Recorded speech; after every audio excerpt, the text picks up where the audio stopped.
Good morning, everyone.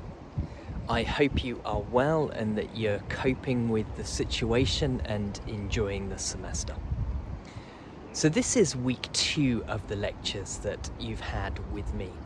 I hope you enjoyed last week where we looked at the importance of the coast, the coastal system, how dynamic the coastline is, the importance of things like ecosystem services, and then we looked at storms, both extratropical and tropical storms, before turning to look at waves. Well, this week we're going to look at tides, which are one of the most dominant components of sea level variability in most of the world's coastlines. And we're going to have 6 videos this week. As always, we're going to start with a definition. So what are tides and why are they important? And in the first 2 videos, we're going to go up into the sky, up to the heavens, and we're going to look at the moon and the sun and the earth and their movements and gravitational attraction and why that causes tides. And then we're going to look at Isaac Newton's theory, the 3 assumptions he made, and why we get certain features of the tide, like high tides twice a day in most parts of the world, sometimes one, why we get larger tides every fortnight and smaller tides in between. But Isaac Newton's theory is wrong. And so what we're going to do is we're going to come down to earth and actually look at how water behaves in the ocean. And we're going to look at the dynamic theory of tides, look at anthropometric points, resonance, topography, and why the tides are in the oceans are different to what you'd predict using equilibrium theory. And then at the end, we are going to do some simple calculations, which are really useful. Now today I'm in Eling at the top of Southampton water. It's one of my favourite places because people have been utilising tides here for more than 800 years. I'll turn around the camera in a minute, but in the background you can see the Eling Tidal Mill. And that has been running nearly continuously for 800 years. It's been using the power of the tide to create flour, to grind meal.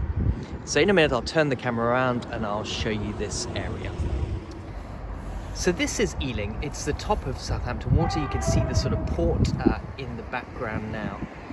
And as I zoom this way, that is the tidal mill there you can see in the distance. Now what happens is there's a sort of roadway across here.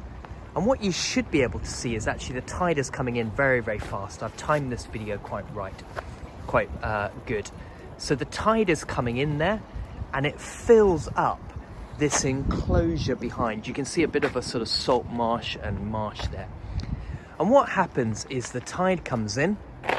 It comes in through this area here. In fact, you can see the water moving incredibly fast as we look down there. You can see the tide is coming in. And gradually that will fill up this little creek. Now once the tide comes in, they close these gates and then they let the tide go out. And then when the tide goes out, there's another set of gates down in the distance there. And that actually, then the water runs into the mill, drives the water wheel and creates, mills the maize in that way. So there you can see the little inlet. I've walked over to the other side of the tidal inlet, so you can see the tide coming in. If I pan round, you can see that it is low tide there. Now what happens at high tide, they close the gates when it's water full, and then at low tide, they open a gate the other side of this little grate. And then that water pours through, and within the mill there, which is the building behind, that's what drives the water wheel.